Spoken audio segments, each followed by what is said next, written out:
নতুন যে সরকার এসছেন তাদের সামনে মনে করি ৩-৪টা খুব গুরুত্বপূর্ণ কাজের এখন দায়িত্ব আছে বা চ্যালেঞ্জ আছে।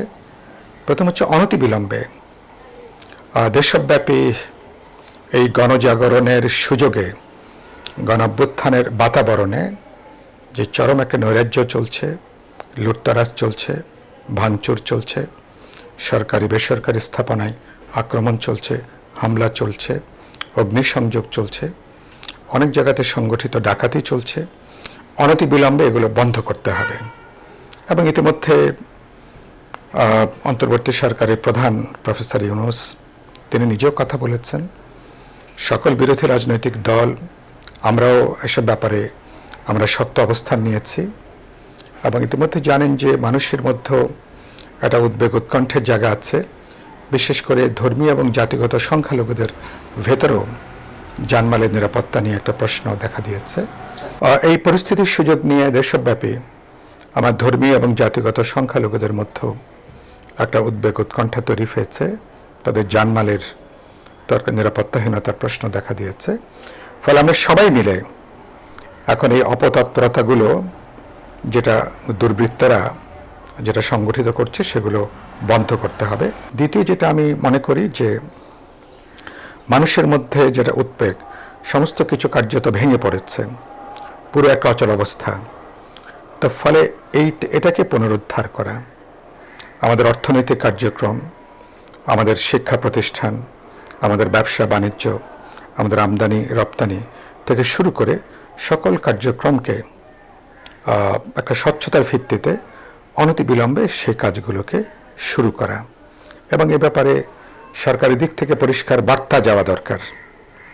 আর ৩ নম্বর আমি যেটা মনে করি যে আপনি জানেন যে এই অতীতের গত ১৫ বছরের যে আবর্জনাটা জমা হয়েছে সে আবর্জনাগুলো কিভাবে পরিষ্কার করা যাবে। এখানে রাজনৈতিক সমস্যা আছে, অর্থনৈতিক আছে, বিশেষ করে সীমাহীন যে চুরি, দুর্নীতি, লুটপাট, অর্থ পাচার, গুম, খুন, হত্যা, হাজার হাজার মানুষ গত ১৬ বছরে নিপীড়িত হয়েছেন, খুন হয়েছেন, গুম হয়েছেন, অত্যাচারিত হয়েছেন, হয়রানিমূলক মিথ্যা মামলার শিকার হয়েছেন। সেগুলোকে আইনি প্রক্রিয়ার মধ্যে এসে যারা এসব লুটপাট এবং অপতৎপরতার সঙ্গে যুক্ত তাদেরকে পর্যায়ক্রমে আইনের আওতায় তাদেরকে নিয়ে আসতে হবে।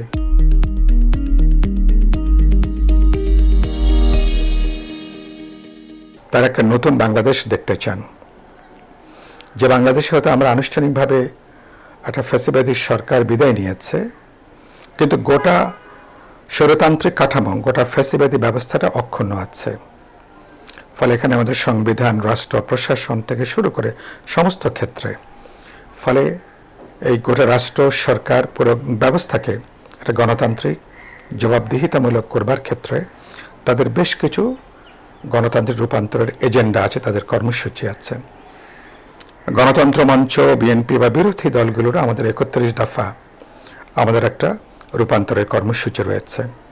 আমি মনে করি অন্তর্বর্তী সরকার একটা গুরুত্বপূর্ণ কাজ হচ্ছে আগামীতে এই পরিবর্তনের যে এজেন্ডাগুলো সত্যি সত্যি শুধুমাত্র একটা মার্কার পরিবর্তন না, শুধুমাত্র চেয়ারের পরিবর্তন না, সমস্ত ক্ষেত্রে একটা তাৎপর্যপূর্ণ গুণগত মানুষের প্রত্যাশা অনুসারে যাতে পরিবর্তনটা আমরা করতে পারি। আগামীতে এই পরিবর্তনের গুলো সম্পর্কে প্রয়োজনীয় রূপান্তর সংস্কার সম্পর্কে রাজনৈতিক দল, ছাত্র, তরুণ, সমাজের সবার মধ্যে এক ধরনের বোঝাপড়া, সমঝোতা, এক ধরনের ঐক্যমত গড়ে তোলা, এই ক্ষেত্রে অন্তর্বর্তী সরকার একটা অত্যন্ত গুরুত্বপূর্ণ ভূমিকা পালন করতে পারেন।